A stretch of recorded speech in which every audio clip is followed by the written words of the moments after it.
Welcome to the Bitter Medicine Podcast, where it's all about Black empowerment. Our show focuses on Black news and entertainment, arts, science, economics, history, people, and strategies that uplift, empower, and motivate Africans within the diaspora. And now, your host, whose favorite color is black, Goku.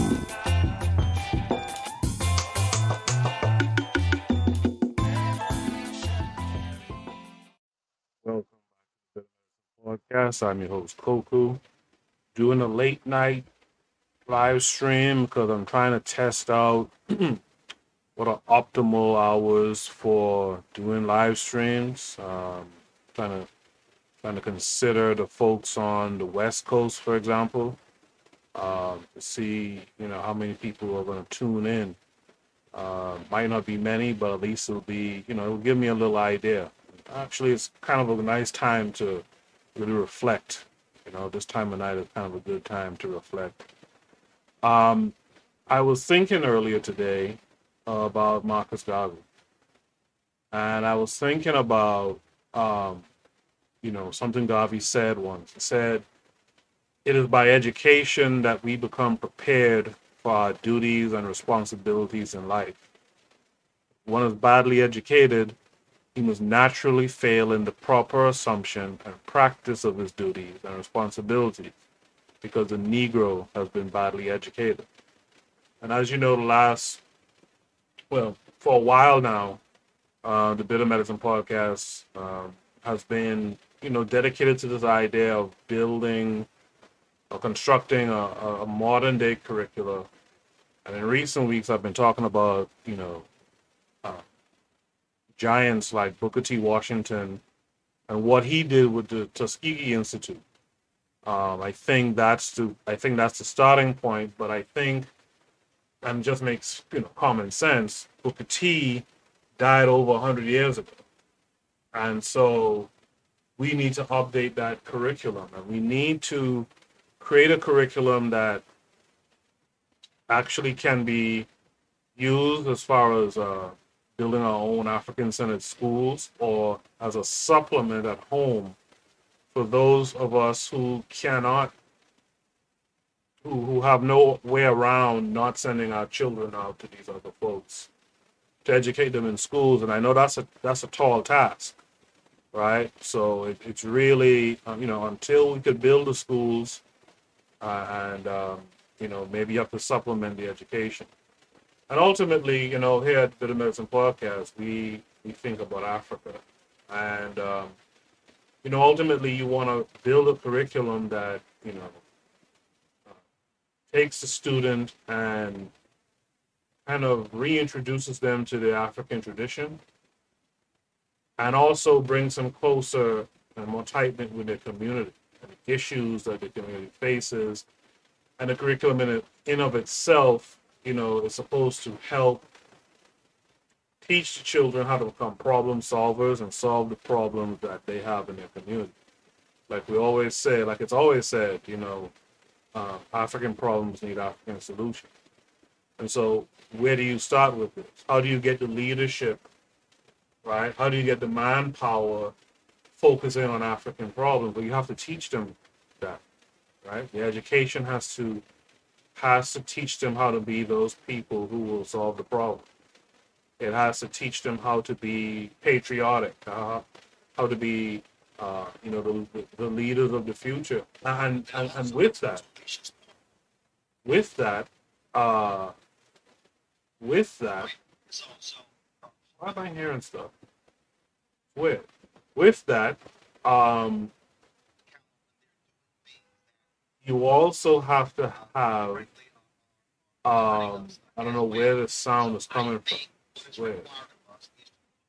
We also need to have a situation where the people who are conveying this knowledge, right? The teachers also have to be transformed in a sense, right? They have to become fully immersed in Africa, right? And a part of this too, I saw this in the Discord for the pro-black perspective. But let me say, part of this is we gotta really.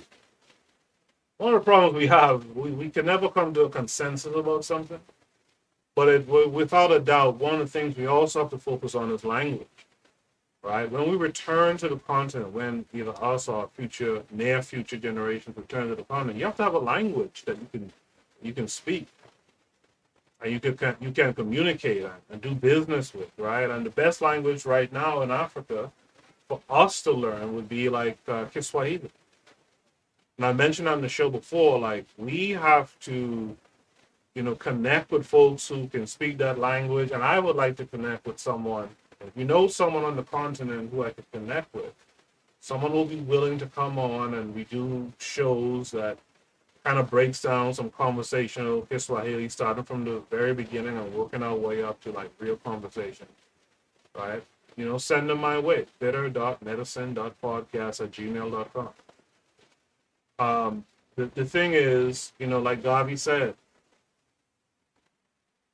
it is by education that we become prepared for our duties and responsibilities in life. Our duties as Africa's creations, our duties is also to become Africa's creators, along with those on the continent, right? Africa needs all of our help to make it, what it needs to be, to make it the nation, and I'm saying it as a singular thing, even though I know Africa has all these 50 plus countries in it, but we need to make Africa strong.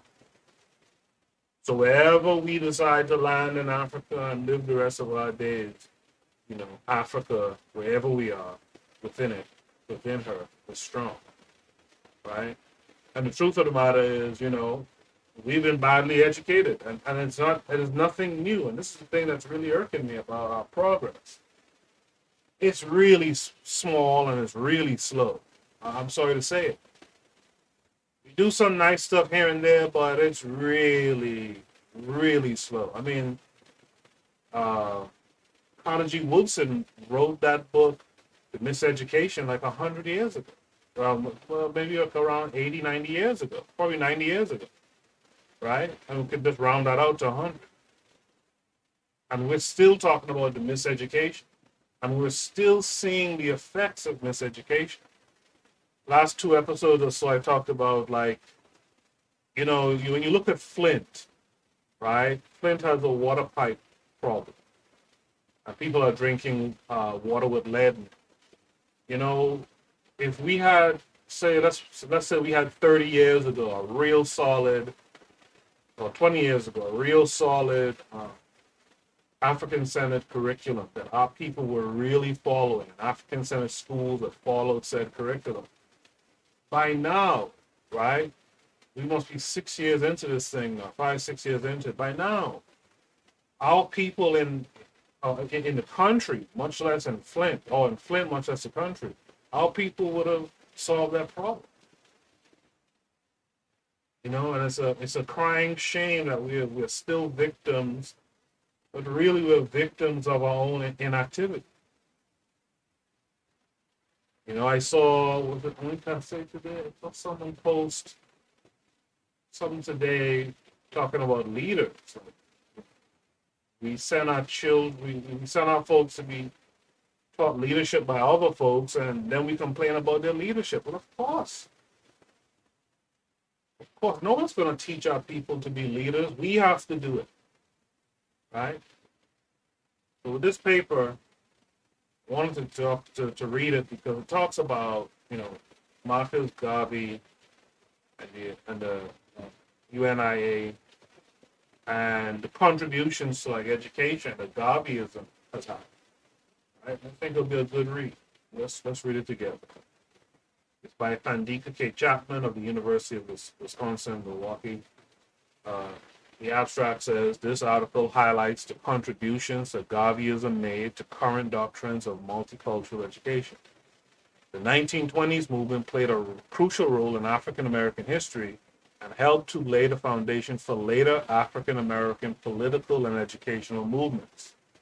using literature from multiple scholars of multicultural education and primary source documents from the United Negro Improvement Association, UNIA. Theoretical connections are drawn between the paradigm of multicultural education and Garveyism's concerns for the proper education of people of African descent. So you're ready to kind of tell what this paper is going to be set up on, right? Which is interesting. I have never seen this paper before, so this is a new read for me as well. The introduction. In his historical overview of multicultural education, James Banks in 1995 presents a clear, linear progression of this movement. His outline focuses on the educational research and academic scholarship that influenced the evolution of the multicultural education paradigm. Although Banks's overview highlights certain foundational writings of multicultural education, he omits the movement's political overtones by relying solely on the products of academia. Realizing the article's limitations, Banks advocates for researching all events and movements leading to multicultural education. He states, the historical development of multicultural education needs to be more fully described. Careful historical descriptions and analysis will help the field to identify its links to the past, gain deeper insights into the problems and promises of multicultural education today, and plan more effectively for the future. To strengthen the historical foundation that supports and legitimates theory and research, it is important to consider the various political, often fragmented events and alliances that influence the ideological framework of multicultural education. One historical event that has contributed to the foundation of multicultural education is the Garveyism movement in the 1920s. During the early 1920s, various political groups such as communists, socialists, and racemen shared soapboxes at neighborhood rallies, podiums at formal conventions, and publication space in their journals. These groups were all seeking to uplift the race by changing poor working and housing conditions in African American communities, and advocating for better education and greater social mobility. Garveyism, with its focus on the political, economic, and cultural needs of people of African descent, is one of the most successful political moments born from the fecund period of the Harlem Renaissance. Let me just check something here and make sure I'm sounding okay. There's a concurrent listener. If anyone's listening, let me know. All right, so it seems like I'm good. Let me just continue. All right, so created in 1914 by Marcus Garvey, the United Negro Improvement Association still boasts the largest membership of any African American political organization. During its peak years of 1920 to 1924, the UNIA recorded over 1 million dues-paying members of African descent and 2 to 3 times that many people participating in various activities. And see, that's the thing. If you're gonna be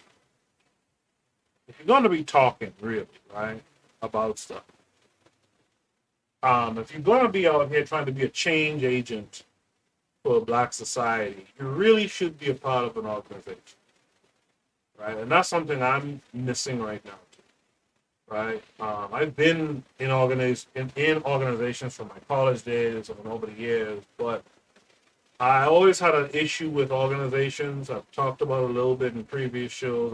I might even do a whole show about the limitations of current organizations. But you need to be in an organization, and I saw only talk about this just recently. You need to be a dues-paying member of an organization. Some of the organizations that have been around in recent years, I didn't see any dues collected. And so where are they getting their, who's their chief benefactor? Where are they getting their funds from? And once you understand that, the need for funding in an organization, You see these organizations that aren't being funded, you got to question who's holding the purse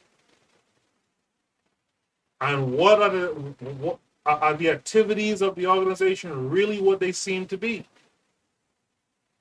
Always follow the money, right? You have to fund your own liberation schemes, your own liberation organizations, etc. Okay. And that's something, even with what we're doing here with the curriculum, we need active members. That's great. But we also need funding. I was thinking about it earlier today. Like, when the curriculum is made, how do we disseminate the information? Print books every year, which would be probably more ideal to serve as the textbooks of use for schools and even for home use. Well, that needs funding, you see. And if you're not really funding an organization that's trying to do works towards your liberation to uplift our race, you're not really doing anything. Unless you're running an organization yourself. So, anyway, this membership includes over 800 chapters in 40 countries and 4 continents. In the United States, 38 states fostered chapters of the UNIA. Although the UNIA did promote and sponsor the move to relocate people of African descent back to Africa. I see I'm getting more of these little problems with this OBS studio and the live stream, but I am recording it as well. So again, if anything, I'll just upload the recording, which kind of sucks. UNIA was primarily focused upon the economic independence of African people. This focus included the creation of cooperative grocery stores, restaurants, laundries, garment factories, dress shops, a greeting card company, millinery, a phonograph record company, and a publishing house. Principal publication of the UNIA publishing house was the Negro World newspaper. Writings in the Negro World emphasized cultural pride, an independent Africa with political power for people of African descent, which is what we really need. We really need an independent Africa that has power behind it, right? International solidarity among people of color, and an educated citizenry. This is what we also need, educated citizenry. That's why when I talk about curriculum, talk about our kids, I talk about the kids more because the kids are the future. But this curriculum, the way I envision it, will help even our adults to understand more, to be more educated. We need more educated Africans, period, in the world. We need more thinkers and problem solvers. This is why when you listen to some of these other talking heads out here, these guys don't challenge you to think. These guys, listen to Onita Seymour. Listen to me. Listen to all the shows on KWAZ radio. People will actually make you think. We're not out here talking some low energy bullshit all the time about bussy and all this old type of dumb stuff. Right? Anyway, this emphasis reflected the UNIA's dedication to creating successful, economically independent communities for people of African descent. UNIA's unswerving interest in the betterment of people of African descent, as promised through all aspects of democratic society, parallels multicultural education's focus on educational struggles over gaining access and equity for underserved children of color and children living in poverty. So this is where we get to the people of color type stuff, right? Which is a term I don't really care for much. I really care for black, right? So this is, now you get the understanding what the multicultural is talking about. Though multicultural education is purported to benefit the masses of children regardless of race, class, or culture, the movement sprang from a concern that students of color who were and continue to be marginalized in schools for their ways of knowing, learning, behaving, and speaking, right? That was from Sleater, 1989. Both Garveyism and multicultural education share the desire to see students of color learning and achieving academic success. This academic success is initiated and supported when institutional structures provide the same care and consideration for the needs of students of color as are currently provided for white middle-class children who remain the center of public school curricula. That's the truth about public school curriculum. But you should already know that. You've been listening to this show and all the other shows on KWAZ radio. You should be aware that everything that's going on in the public school system is really to address whiteness, right? So you need a curriculum that addresses blackness, not multiculturalism either, but blackness, right?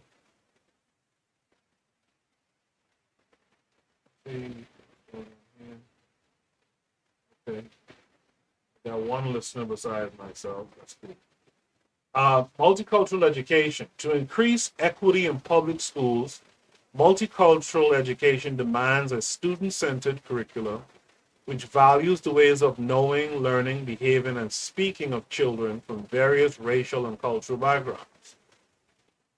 Nieto, one of the people who they got that idea from that I just read, defines multicultural education as a process of comprehensive school reform and basic education for all students.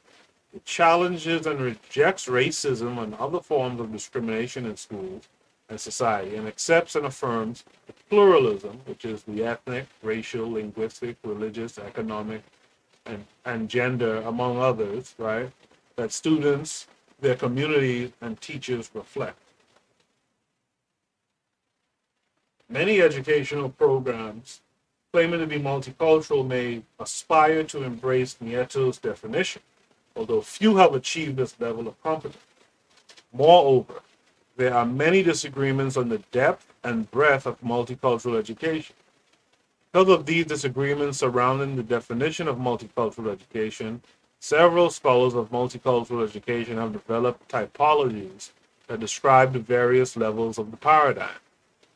Each multicultural education typology moves from a limited pedagogy of teaching tolerance through content and instruction to reforming all aspects of the institution of schooling using a critical social justice approach. Grant explains that multicultural education that incorporates issues of social justice, quote, requires that schools truly serve all students, especially those who are marginalized.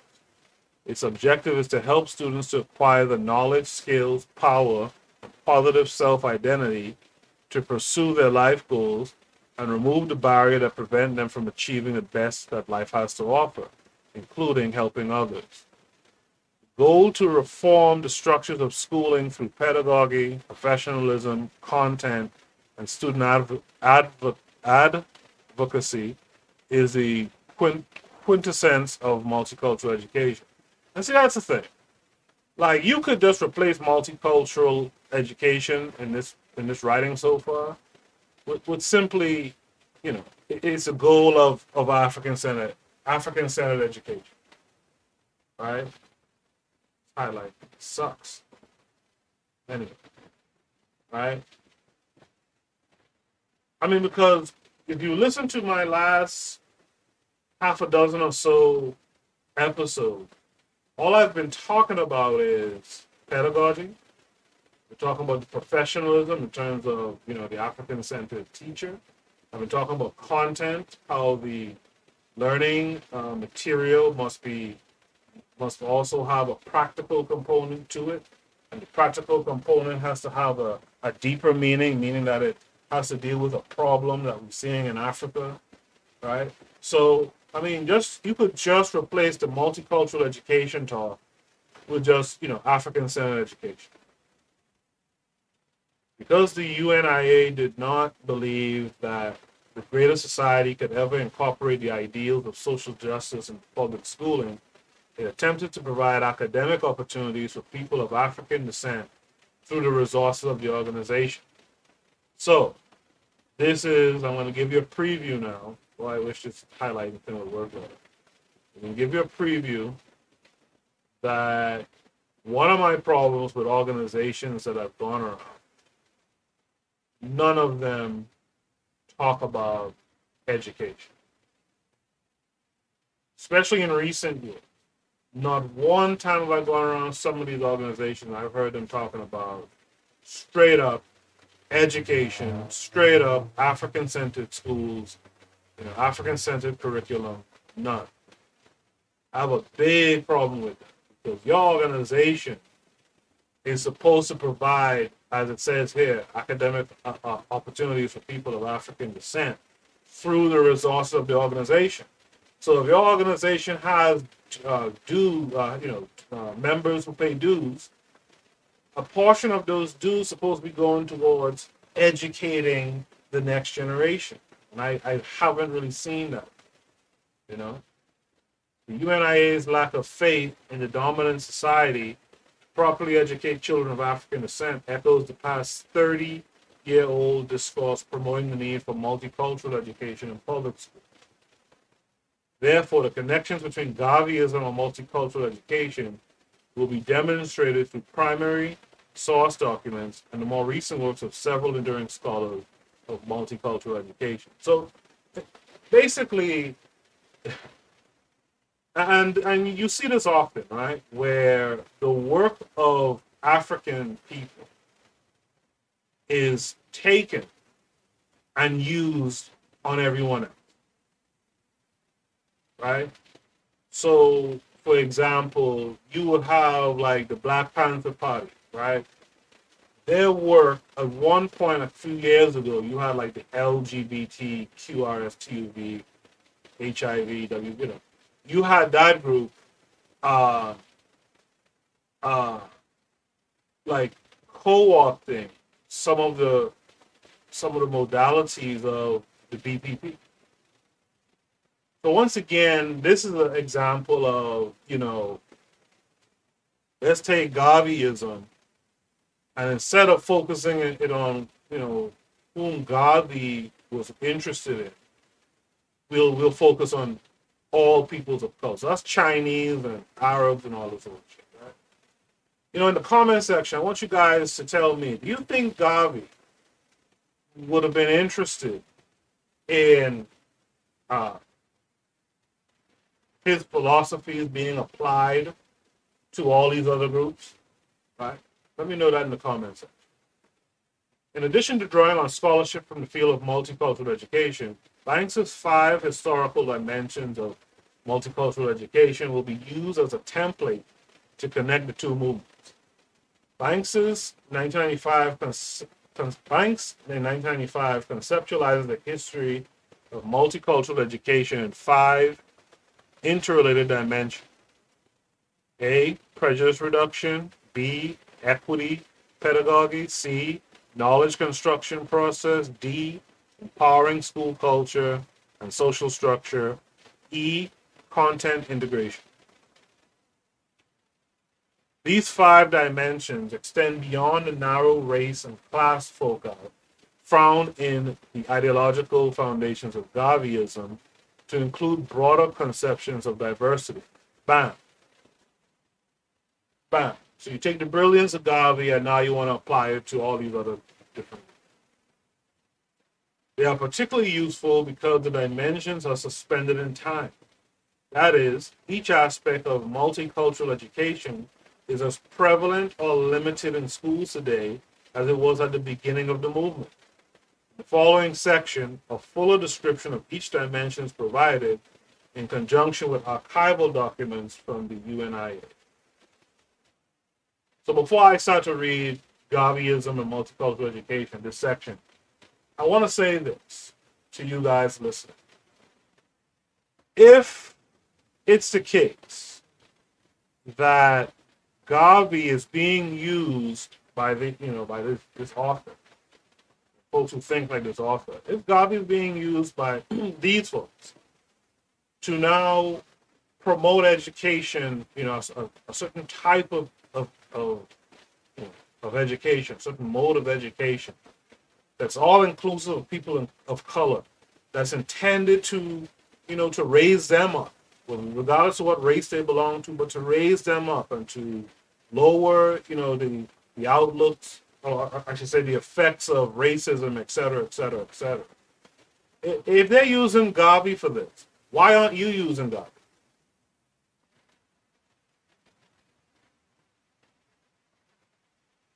You see, they have the sense to go back to Garvey and use Garvey.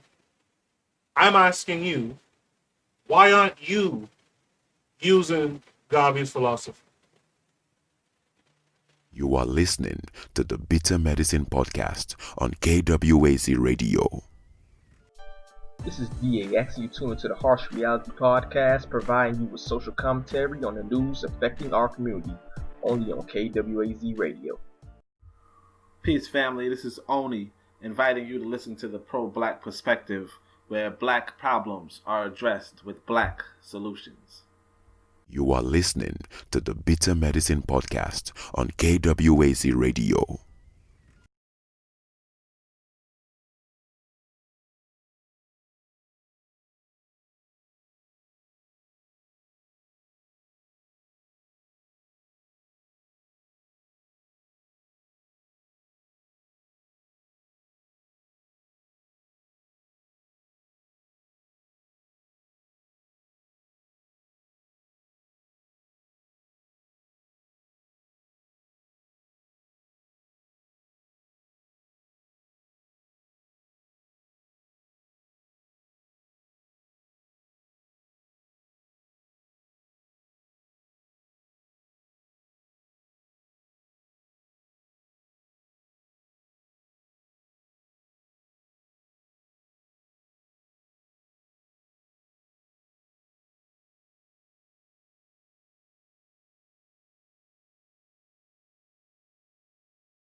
So,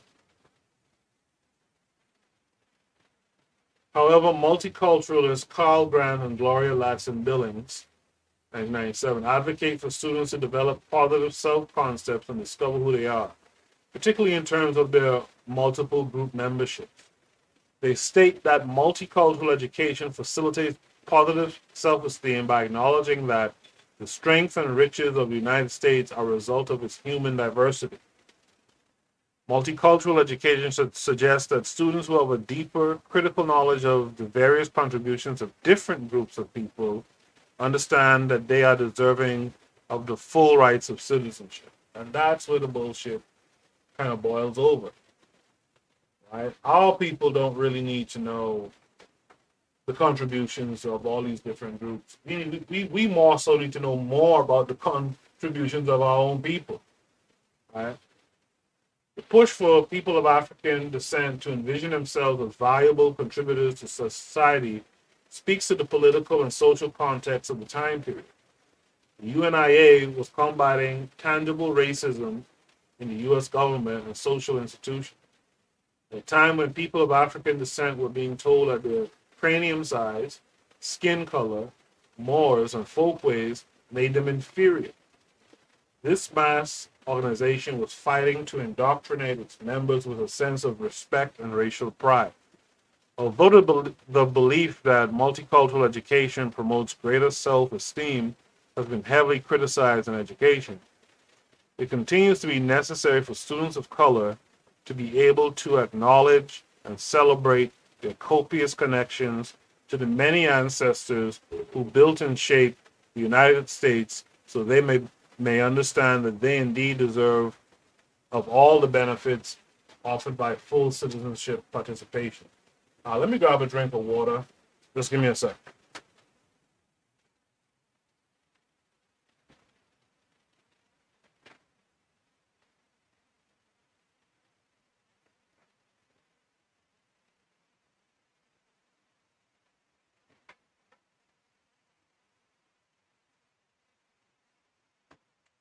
Anytime I go live, I gotta remind myself to make sure I have water with me. Because reading in this manner kind of, makes me thirsty.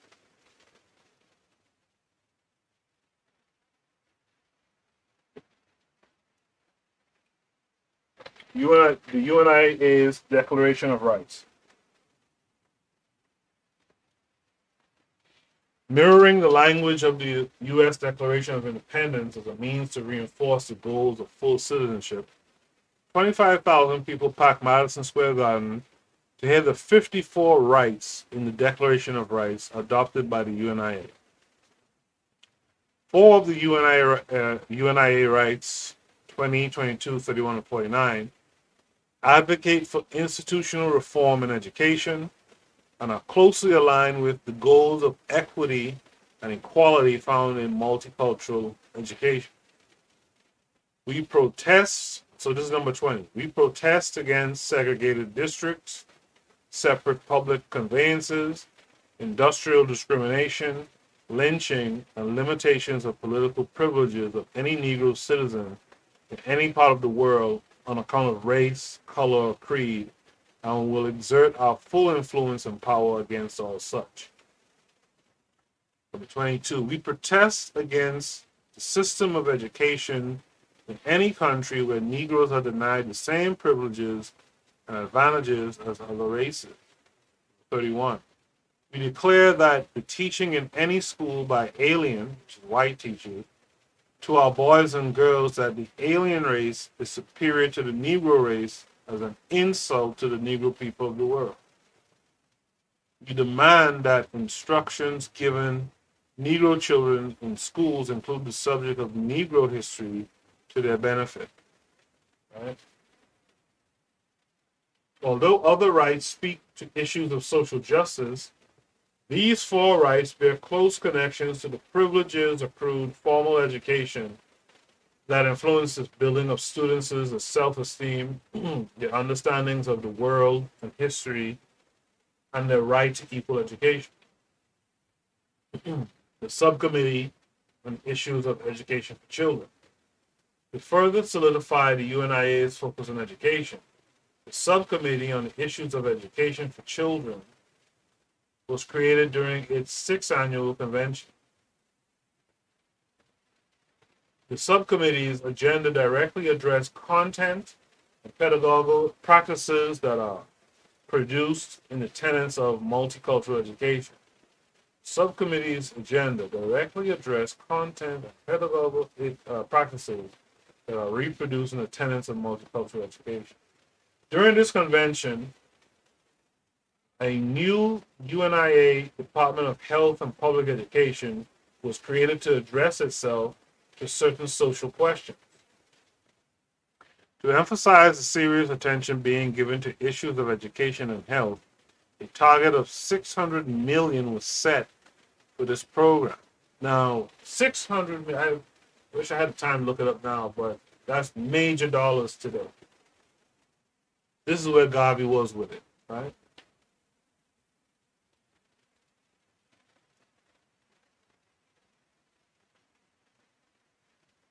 As shown in Table 1, the agenda items of the subcommittee and the 4 previously mentioned rights are closely aligned with James Banks's dimensions of multicultural education.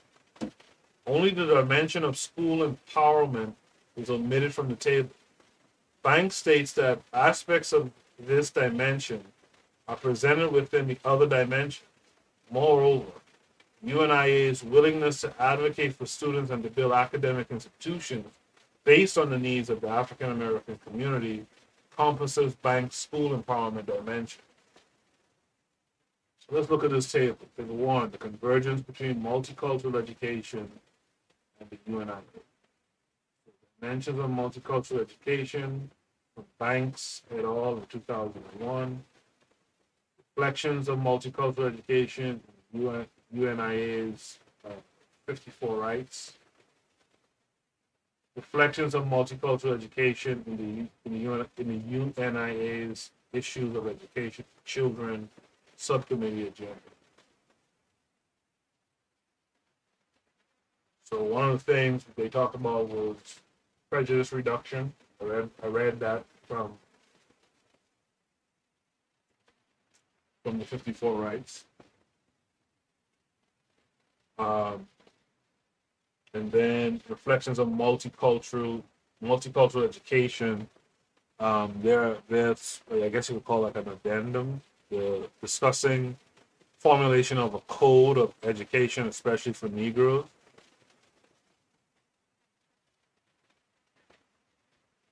Then it looked at equity pedagogy, right? This is based off where Garvey said they reject the system of education in any country where Negroes are denied the same privilege and advantages as other races. And that leads to, for multicultural education, centering of all literature placed in the hands of Negroes. Let's go back.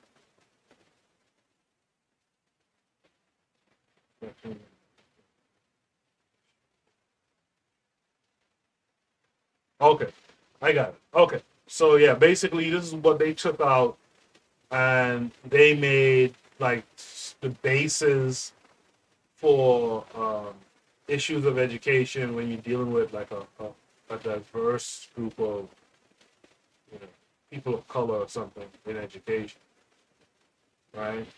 So these are the things that they kind of lifted, right? So they lifted knowledge construction, right?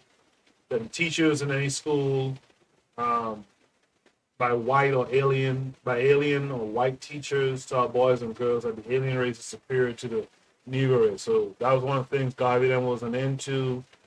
And then, these guys pulled out educating the race to discriminate in the reading of literature placed in its hands.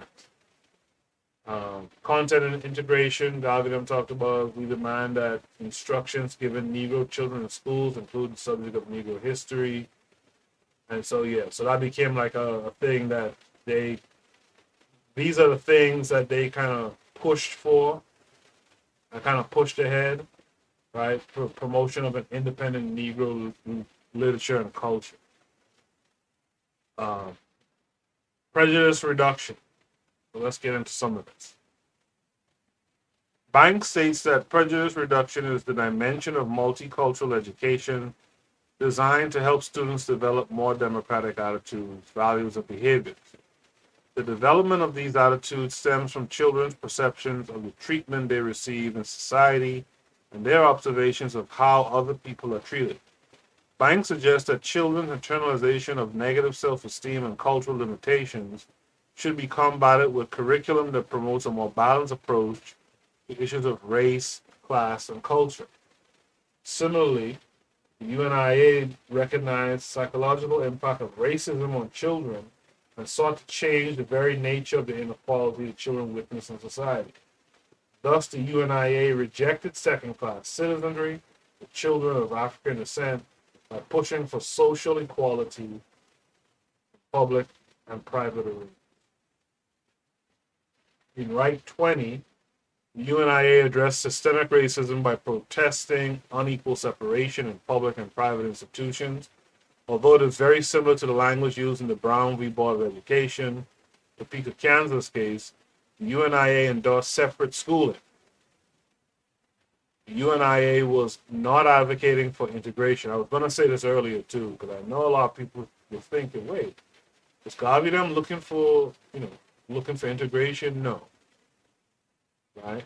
Not at all. Just the opposite, actually. Garveyism wanted to take black kids out of that bullshit and be self-determined to teach, the kids what they needed to learn about their own people and race, right? The UNIA was not advocating for integration of the races in educational settings, but acknowledging the discrepancies in resources and privileges between white and African American citizens. Right 20 seeks to eliminate the privileging of whites in segregated institutions and industrial markets. Prejudice reduction does not endorse separate schooling, but it complies with Right 20's concerns for the psychological development of young children regarding the influences of racism. To further combat self-deprecating racial attitudes in children of African descent, UNIA pledged to establish schooling around the specific needs of their children. The first agenda item of the subcommittee also speaks to focusing reform efforts in homogeneous African American areas, discussing the formation of a code of education, especially for Negroes. Clark, 74, pick that up, is a beginning step towards multicultural education. Multicultural education emerged in the 1960s with a focus on content and pedagogy reforms for specific racial groups of students. This specific focus was due to the limited positive reflections of self and cultural contributions of people of color in school curricula that was documented in early research on multicultural education. Multicultural education and the UNIA delegation were concerned with the lack of diverse cultural and social validation public school curricula. Hence, Grant and Ladson Billings, 1997, multicultural education definition considers the development of a positive self-concept and the exploration of identity as important education markers that provide marginalized groups with a sense of their importance in shaping the United States. So, let's just say this. We kind of see where this paper is going, right?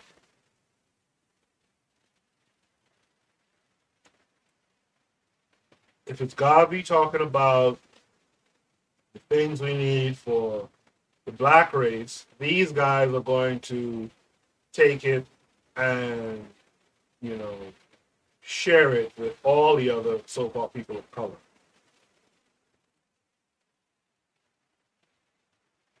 Why should I keep reading this? Well, I want you to see how intricately they studied Garvey, the UNIA, right? And how they pulled the message of Garvey, what Garvey was trying to do, to now include all these different peoples of color. I go back to the question I asked before the break, right? Why aren't you doing it?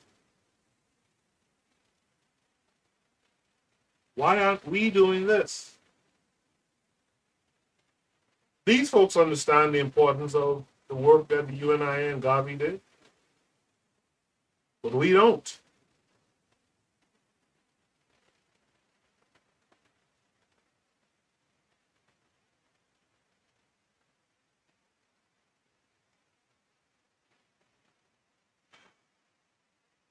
Equity pedagogy. In comparison to a focus on curriculum content with Right 22, UNIA addressed issues of unequal schooling from a pedagogical standpoint. UNIA advocated that education should be equal for all races. The phrase system of education encompasses both elements of the classroom and institutional discrimination. Thus, the need for corrective measures at multiple levels should be assumed. The UNIA pushed for students of African descent to receive the same privileges and advantages of white students, implicating all aspects of curriculum. Coinciding with this right, Banks in 1995 states that a major goal of multicultural education is to reform the school and other educational institutions so that the students from diverse racial, ethnic, and social class groups will experience education equally. Other scholars advocate for comprehensive reforms that promote equity and equality throughout all aspects of the institution of schooling. In addition, Banks in 95 posits that multiple aspects of schooling must be reformed, including changes in the curriculum, teaching materials, teaching and learning styles, the attitudes, perceptions, and behavior of teachers and administrators, and the goals, norms, and culture of the school. The call for structural reform mirrors the UNIA's demands for the government to alleviate educational disparities at the multiple levels of the institution.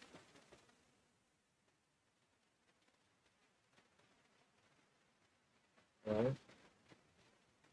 It seems my live stream dropped. I don't know if that's an internet issue I'm having.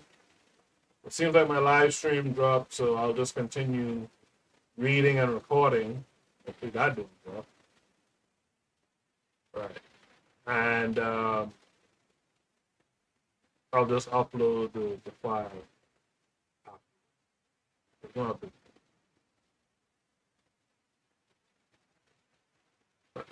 The call for structural reform mirrors the UNIA's demands for the government to alleviate educational disparities at the multiple levels of the institution.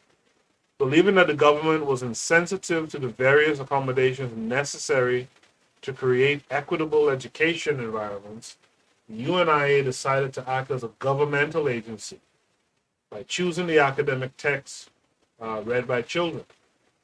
The second topic on the agenda, censoring of all literature placed in the hands of Negroes, deals with the UNIA's apprehension that African American children read literature with negative depictions and stereotypes that discourage their belief in the intellectual equality of African American people. UNIA wanted to mirror literature and dispose of these books. Wanted to monitor literature and dispose of those books they deemed psychologically harmful to African Americans. Again, what are we doing now? This reflection of equity pedagogy underscores the need for teachers to evaluate books and decide if they represent African Americans and other groups of people in negative ways before using them in the classroom. Multicultural scholars assert that poor literary representations in people of color in children's and young adults young adult books reinforce racial stereotypes, elements of cultural simplicity, and social inferiority. They also understand that teachers must make careful choices in choosing texts for classroom usage.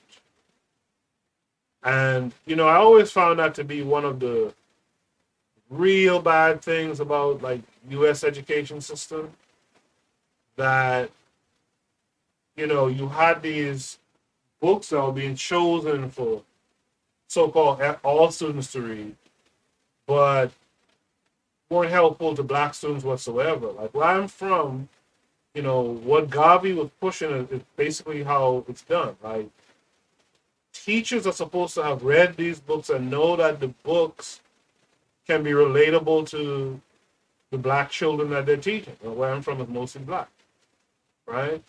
So, so you would read about, stories that have cultural relevance, geographical relevance, right?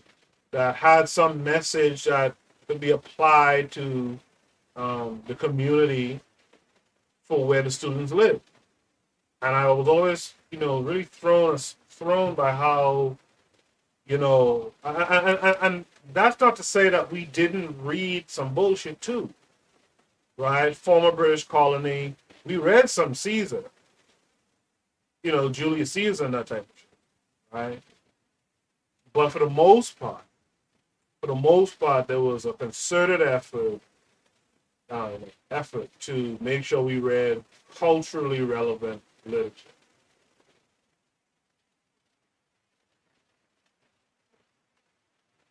Sorry. Knowledge construction. The UNIA was concerned that students, as well as their teachers, were unable to question knowledge and understand its social construction. Educating the race to discriminate in the reading of literature placed in its hands, Clark 1974, is the most powerful of the 4 items on the agenda. The UNIA advocated critical thinking by African Americans and encouraged students to question the very sources of information given to them in formal academic settings. We have people now who don't question anything. This was 100 years ago. The organization's explicit desire for people to read critically and contextually provides a connection and Banks's insistence that students must understand how the knowledge that impacts their world is constructed. Brand and Ladson Billings also advocate for critical thinking when they state that students must be given multiple chances to investigate their world, national events, and how these events affect their lives. We talked about this previously in this curriculum building, right? Just as Garvey did almost 80 years ago, this paper was published like 20 years back. Just as Garvey did 80 years ago, education scholars promote the need for critical thinking as an integral part of multicultural education so that students will understand the social, cultural, and economic forces at work in their communities, as well as their own political agency in battling these forces. Critical pedagogy is but one aspect of an empowering school culture that allows students to participate in and feel connected to their school. Unfortunately, the systemic and institutional racism that perpetuates inequality in schools prevents students from becoming vested in their schools and their own learning. So we're sending our kids into a shit show, to be frank, right?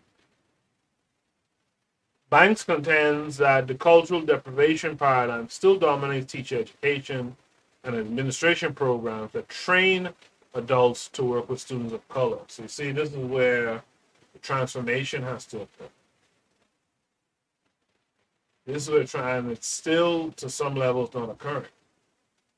Because it starts with the teacher's training. Which comes first, the chicken or the egg, right? Is it the children being miseducated, or is it the teachers who are not being trained, right, to address these children properly? Which comes first, chicken or the egg? Historically, this theory sought to enlighten white educators about their home lives and cultural differences among students of color and themselves. Yet it has crippled the attitudes and perceptions of teachers from all racial backgrounds and continues to drive educational policy concerning issues of diversity in both racially homogeneous and heterogeneous settings. Teachers' choices of content and pedagogy in the classroom substantiate the importance placed on the knowledge being shared with and transmitted to students. Banks explains that multicultural scholars maintain that knowledge reflects the social, cultural, power positions, right? People within society. Banks explains that multicultural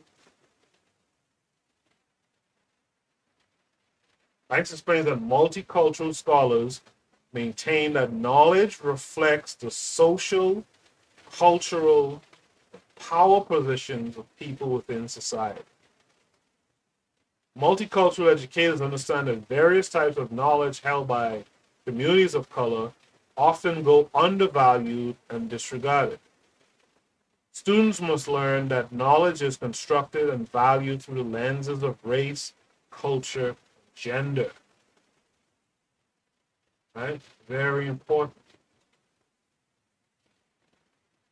In Right 31, the UNIA attacks the societal myths of white supremacy and the teaching of those supposedly scientific opinions of people of African descent as inferior. And you see they mention white supremacy here. I see a lot of folks kind of clown people for saying white supremacy. And I think, if anything, you should clown folks for their definition of white supremacy. Because white supremacy, even though I don't like the term much, because I don't want to give white folks the idea that they're supreme in any way. But for some people are just trying to say, look, man, there's systematic racism, right? So I think we should really, focus on how people define this thing. There's some people who are fools enough to think that you just can't be white people, right? And they define white supremacy as you can't be them, right? That needs to go away. See? So we gotta start really changing people's definitions of some of the foolishness. And to be honest, when you listen to guys like Tariq Nasheed and stuff like that, when you listen to what's his name, Neely Fuller, and so these guys have it in their head that white folks are just like gods on earth, and if you're listening to that stuff, man, you're in trouble. If you listen to that stuff, I'm surprised you're listening to me, because you're in trouble. If you think that if you think that white folks are just smarter than you and they have every corner covered, come on. And you could give them their credit. They are, and I think I give them more credit than others do. But you can give them their credit in that they do plan. Part of organizing or being organized is planning. They do plan, right? So you could give them some props there, but the thing that they're just unbeatable, then you're already twice defeated, right? In Right 31, the UNIA attacks the societal myths of white supremacy and the teaching of those supposedly scientific opinions of people of African descent as inferior. They demand that students of African descent be taught from a culturally relevant perspective. Multicultural education acknowledges the more subtle disconscious racism, that white teachers translate to their students of color, causing the students to receive unequal treatment in classrooms. In accord with multicultural education, the UNIA was concerned with teachers' conscious and unconscious reinscriptions of deficit notions of culture in African American students. See, I don't like this, the beginning of this sentence. In accord with multicultural education, dude, you guys came after UNIA. It should be in accord with the UNIA. Multicultural education was concerned with teachers, blah blah blah.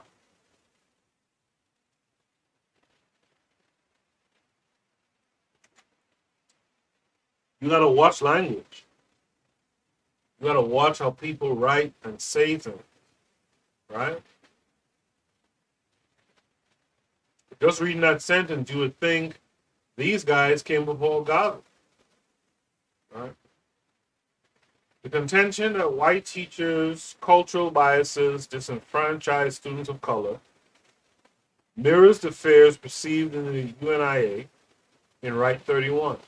The failure of white teachers to appropriately respond to students of color validates the UNIA's past assertions that white teachers teach inferiority to students of color.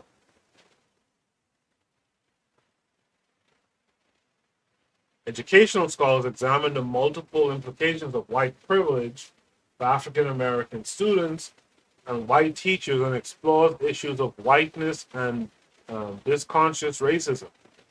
In response to these matters, Ladson Billings, 95, states that there are elements of good teaching that can be practiced by all teachers.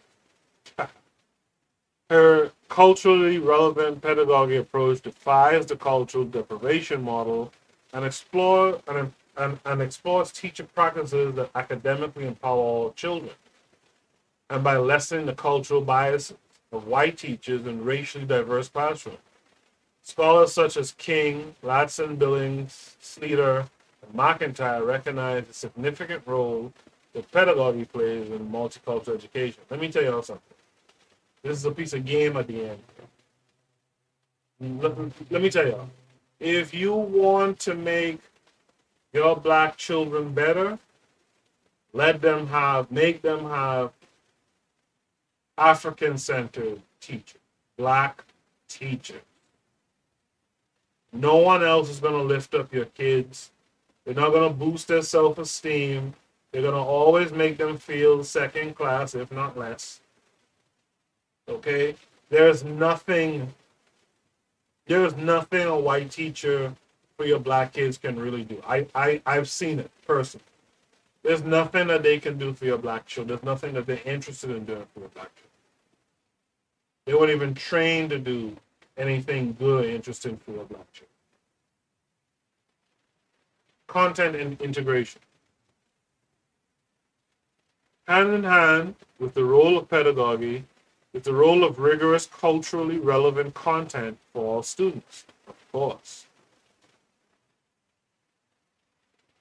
In recognition of the need for curricula that critically portray the experiences of diverse peoples, the UNIA proposed Right 49 in the Declaration and addressed the promotion of an independent Negro literature and culture through the Subcommittee, of an independent Negro literature and culture through the Subcommittee. The UNIA demanded that students be taught Negro history so that they receive historical accounts privileging African American perspective, events, and actions over European-centered versions of history. The call for specifically teaching African American history to their children's benefit has a long history of its own. The emphasis on who benefits from the inclusion of African Americans into curriculum addresses Banks's 1995 construction of knowledge and content integration. He states, the manner in which the implicit cultural assumptions, frames of reference, perspectives, and biases within a discipline influence the ways the knowledge is constructed within it. Well, of course. God, these guys get paid for it. It is this concern that prompts Banks to state that content integration is only one of several necessary steps in the move toward multicultural education. It further asserts that the sole inclusion of content by ethnic authors, their cultural practices, and the histories of people of color remains unacceptable due to the limitations of the groups. Moreover, the Multicultural Consensus Panel, Banks et al., 2001, also affirms the important relationship between curriculum and pedagogy in the classroom. Teaching students the different and often conflicting meanings of concepts and issues for the diverse groups that make up the U.S. population will help them to better understand the complex factors that contributed to the birth, growth, and development of the nation. The panel suggests that students study society broadly to increase their understanding of the foundations of the United States. And see, this is what you don't really need for your kids. I'm not saying that kids shouldn't learn other histories, but they need to learn other histories in comparison to their history, right? In comparison to Africa, right? In comparison to the black communities that they live in, right? That's just common sense, right? But you don't need to learn, because what they're doing here, what they're saying here is that, yeah, you might learn about, the contributions of your ancestors in America, but at the end of the day, right, it's still, the idea is still to kind of Americanize, right, to foster and promote the United States. And that's not what we want to do with our curriculum, right? We want to foster our people and their understanding. I'm so annoyed with this OBS Studios. Right?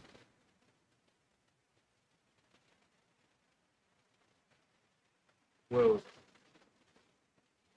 just as the UNIA sought to relate a multifaceted experience of people of African descent, the panel also supports teaching the histories of diverse people to demonstrate life's complexities and challenges. Right? But again, the question is, how and why did they come to look at Garveyism, or what the UNIA did, to now try to push that to diverse groups of people of color? We've been around long enough to know that the people of color game, the diversity game, is a game, that you're going to come out on the bottom, especially in the United States. But you got to recognize in this paper how important the ideas of Garvey still are, and how you and me need to incorporate that to any curriculum that we're working on. So far we've talked about, we talked a lot about Booker T, and I felt it was time to talk about Garvey and education as well. And I wanted to use a paper like this that's talking about using Garvey's philosophies, to push to all these other people of color minority groups. We don't want that. In fact, when we create curriculum, we don't want that shit shared with anybody else. And you know what's the sad thing? Some black person is absolutely going to share it with some of these other people. That's like the sad thing that you can look forward to, right? So we're going to have to find ways to combat that type of thing from happening. There's always some chucking and jiving Negro, skinning and grinning and just ready to go run and talk to a Becky or some shit, or Ken, right? And start talking about what black folks do. I see it on social media all the time, some white boy or white woman wanders into a thread and asks, well, what does that mean? And here comes the Negroes now, right? Here comes the Negro parade to explain shit. Stop explaining shit. Stop explaining shit all the time to these folks. Yeah. It's amazing. Just stop it. You are listening to the Bitter Medicine Podcast on KWAZ Radio.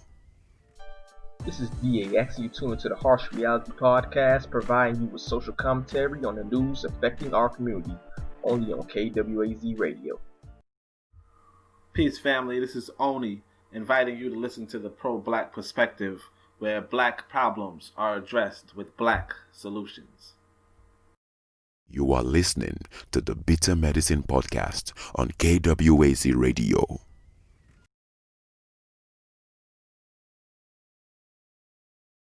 Make sure that you, support everything that's going on at KWAZ Radio.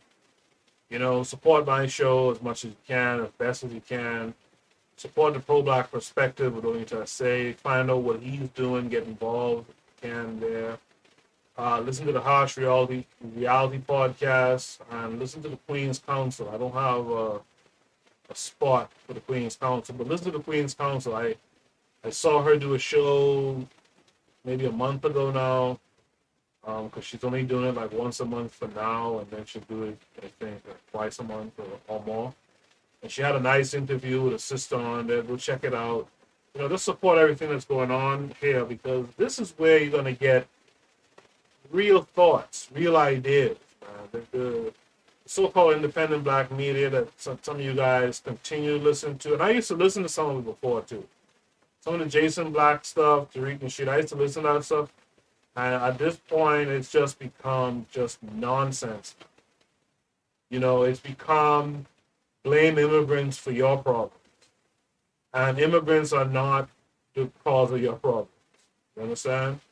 In fact, the biggest cause of your problems, and this goes for Americanized Africans, Africans in the Caribbean, or Africans on the continent, our biggest problem is we are inactive. We aren't doing the things we need to do in the numbers that we need to do. I tend to believe, this is my feeling, you could do a lot with a few, but I think you need more people participate. I think the idea that you're going to elevate the continent with just a couple of people is foolish. I think we need more people practicing an African, centered consciousness than what we really believe that we need. We need more people practicing, because you need more people to disseminate the information. Like, for example, if you look at the videos I've done recently, the episodes of the podcast I've done recently, you see maybe tops 20 views. And I'm getting like more subscribers, but tops 20 views in the last 5, 6, 7 episodes on YouTube.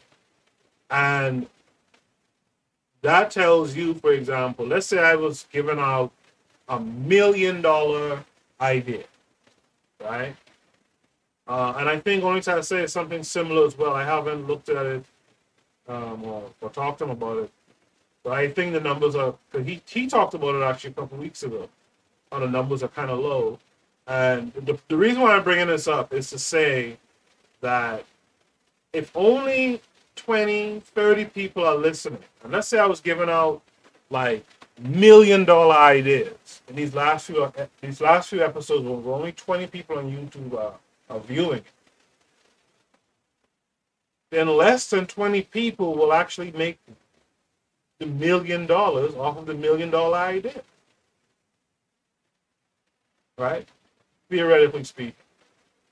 So if I'm giving out information, only time I say is giving out information, harsh reality, etc., and only 20, 30 views on each episode or video, then the knowledge is not getting out there. So we need more African-centered, African conscious people out there.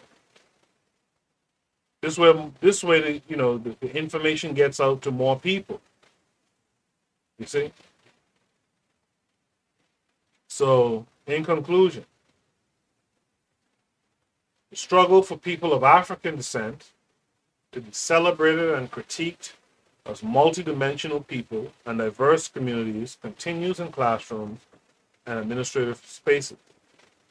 For the UNIA, their most significant challenge was counteracting negative racial labels that affected the progress and privileges of people of African descent in the United States and abroad. Prospering during a time when social Darwinism and eugenics were the new tools the federal government used to control African Americans. I'm surprised they mentioned this. honestly.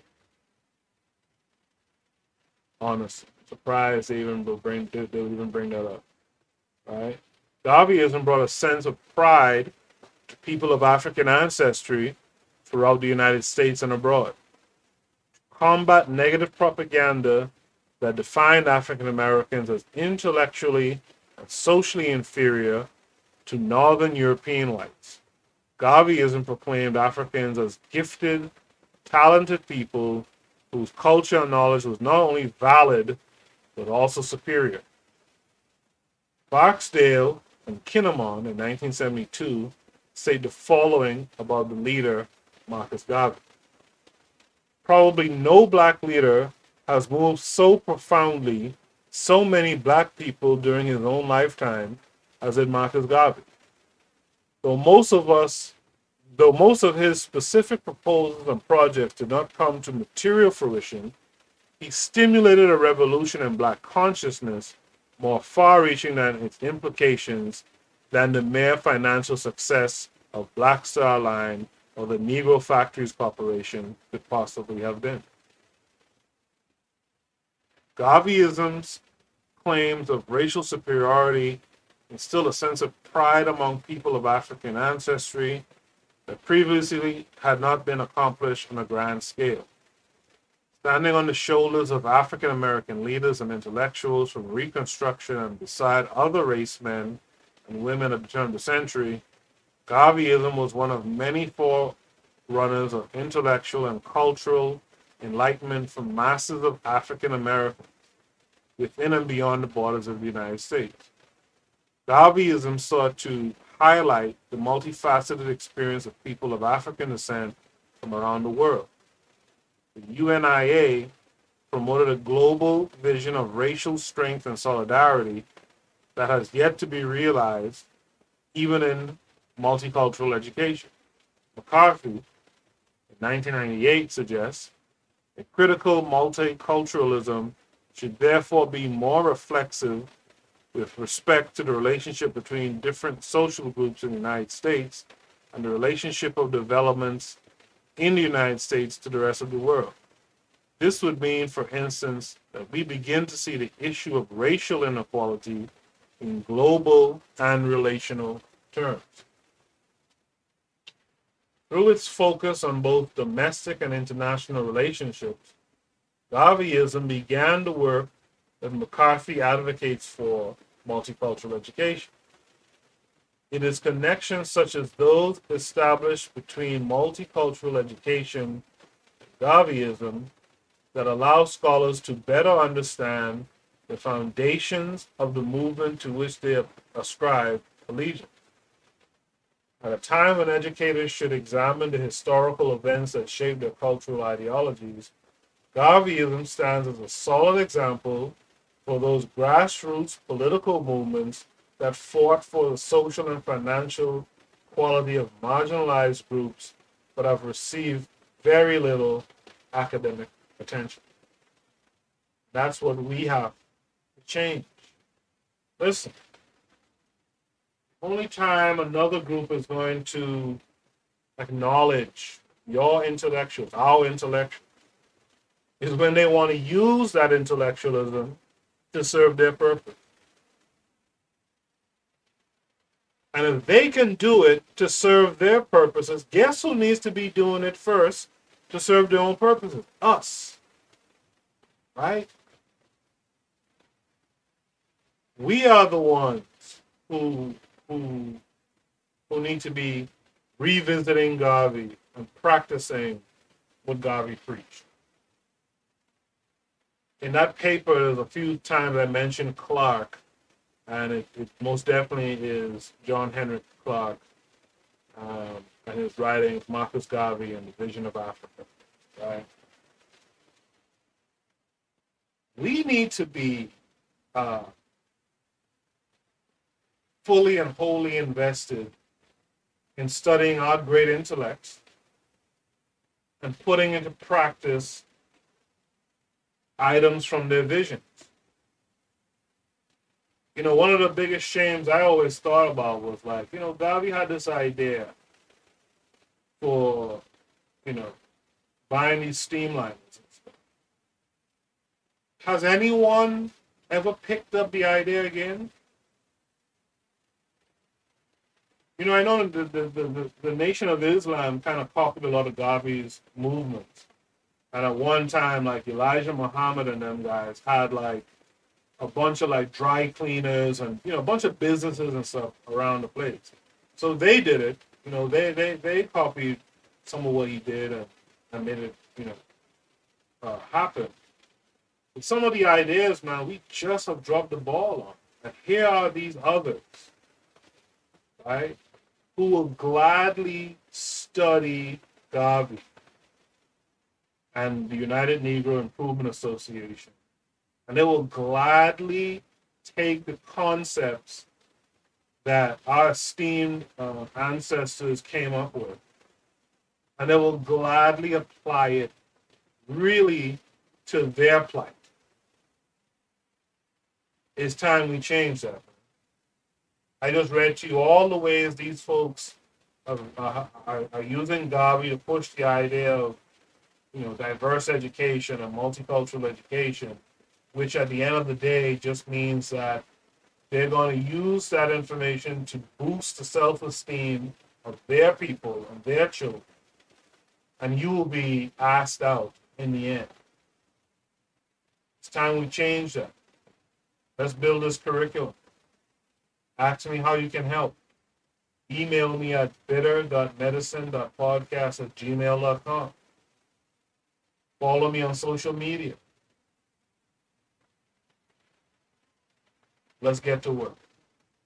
This has been an episode of the Bitter Medicine Podcast. I'll see you guys soon, maybe even tomorrow.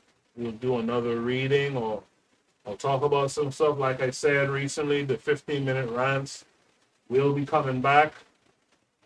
Maybe even as soon as tomorrow. I got some stuff to say about Ice Cube and them. So make sure just follow. Make sure hit the bell so that you can see when I'm on. Okay? Till next time, you guys be good.